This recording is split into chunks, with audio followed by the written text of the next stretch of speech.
सबसे पहले आपकी संस्था, आपको, आपके प्रिंसिपल को वन विभाग की ओर से, मध्य प्रदेश राज्य जैव विविधता बोर्ड की ओर से बहुत बहुत शुभकामनाएं और बधाई। आप सभी अपने लिए, अपनी संस्था के लिए बहुत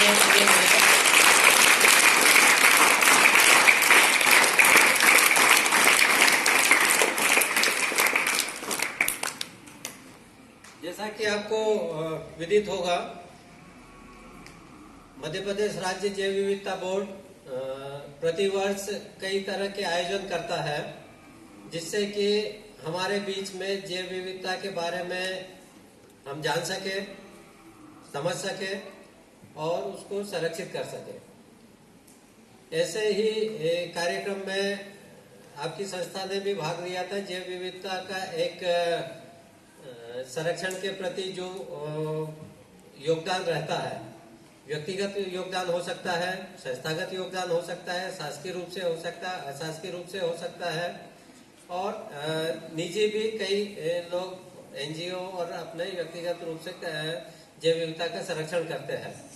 ऐसी ही एक श्रेणी थी संस्थागत अशासकीय, जिसमें कि आपकी संस्था में जो जैव विविधता है, वनस्पति की जैव विविधता है, पशु पक्षियों की जैव विविधता है, उसी को आप लोगों के माध्यम से जो सूचीबद्ध किया था, संकलित किया था, फोटोग्राफ्स तैयार किए थे, उसका एल्बम तैयार किया था, एक फाइल कंपोजिट करके प्रस्तुत की थी और हमारे विभाग के माध्यम से जब वो राज्य जैव विविधता बोर्ड तक पहुंचे तो निश्चित तौर पे आपकी मेहनत कहीं बेकार नहीं गई और राज्य में द्वितीय स्थान प्राप्त करना अपने आप में गौरव की बात है। मैं इसके लिए आप सभी को बधाई देता हूँ।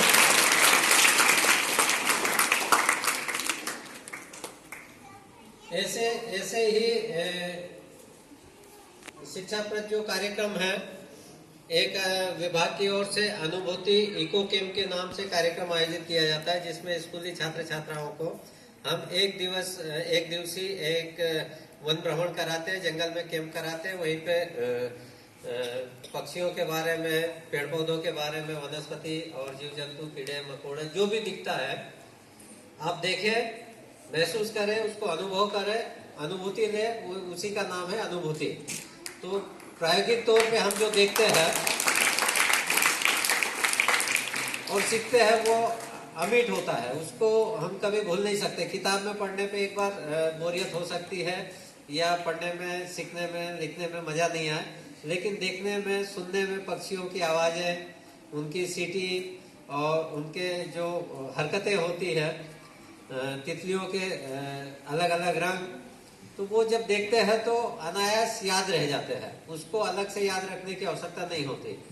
इसी कड़ी में जैसे अनुभूति कैंप का आयोजन करते हैं, हमने प्रिंसिपल साहब से भी अनुरोध किया था कि एक दिन, जैसे आप अभी बच्चों ने हाथ खड़ा किया कि जंगल कितनों ने देखा, तो इस साइड से कुछ बच्चों के हाथ उठे थे 10-12, वो अधिकतर में यह थे कि कभी जंगल नहीं गए।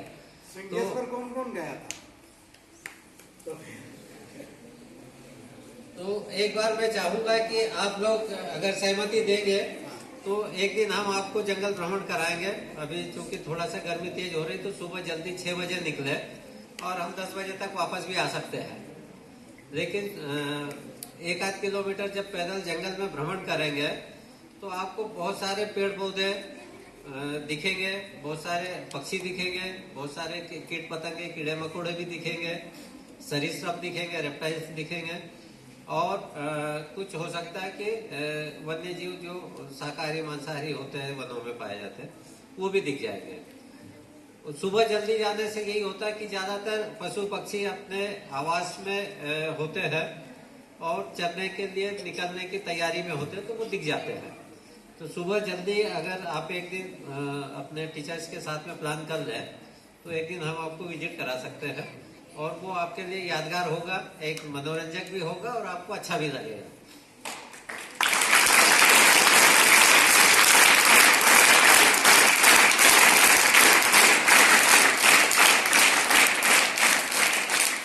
इसी कड़ी में प्रतिवर्ष जैव विविधता क्विज का आयोजन करते हैं मध्य प्रदेश जैव विविधता बोर्ड की तरफ से एक क्विज का आयोजन होता है, ऑनलाइन होता है।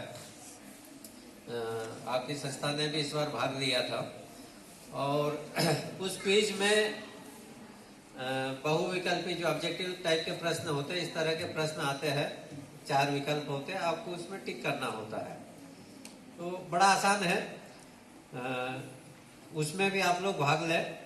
और जैसे अभी आपने एक पुरस्कार लिया है, इस तरह के हर गतिविधि में आप पुरस्कृत हो और अपने स्कूल का नहीं, हमारे जिले का नाम भी रोशन करें। मैं ऐसी अपेक्षा और उम्मीद रखता हूं आप लोगों से। तो ये क्विज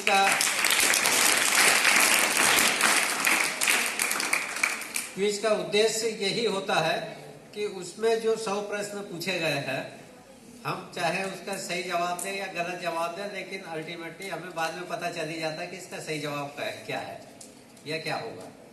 तो इस तरह से हमारी ये तैयारी हो जाती है कि हम उन 100 प्रश्नों के उत्तर जान जाते हैं, समझ जाते हैं कि ये सही विकल्प है। तो भविष्य में वो किसी प्रतियोगिता परीक्षा में भी हमें उससे मदद मिलेगी। दूसरा मैं ये बताना चाहूँगा कि आप में से कई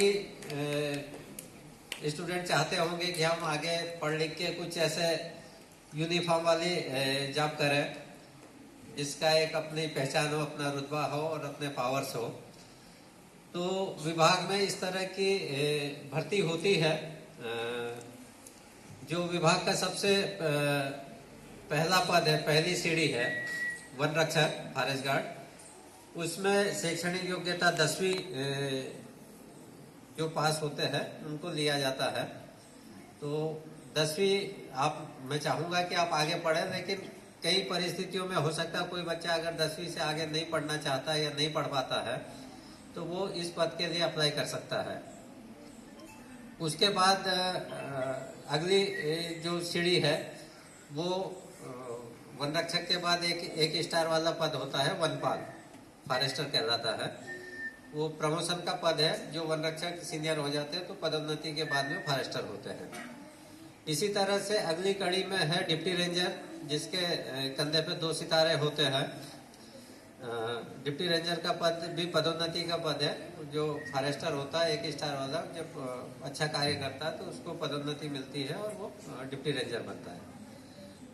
डिप्टी रेंजर के बाद का जो पद है वो रेंज ऑफिसर का पद है। रेंजर जो आपके सामने बैठे हैं 3 सितारे लगा के, ये इसके लिए शैक्षणिक योग्यता है ग्रेजुएशन, स्नातक का साइंस के साथ जो स्नातक उपाधि प्राप्त करेंगे उनके लिए ये पद है। और मध्य प्रदेश लोक सेवा आयोग की तरफ से इसमें प्रतियोगिता परीक्षा होती है, प्रतिवर्ष होती है। लेकिन शर्त बस यही है कि इसमें साइंस में ग्रेजुएशन होना चाहिए।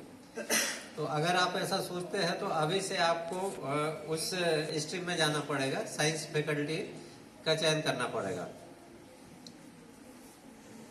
रेंज अफसर के बाद का जो नेक्स्ट पद है सहायक वन संरक्षक, जिस पद पे मैं हूँ। प्रभार में जब आते हैं तो एसडीओ कहलाते हैं, सब डिविजनल फॉरेस्ट ऑफिसर होते हैं।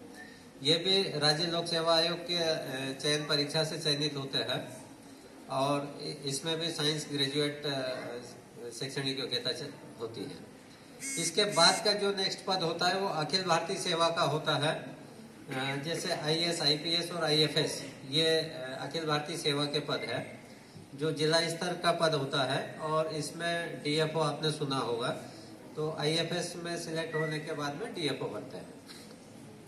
ये इसका संघ लोक सेवा आयोग इसकी परीक्षा आयोजित करता है, नई दिल्ली से इसका आयोजन होता है। और पूरे भारत देश में मतलब सभी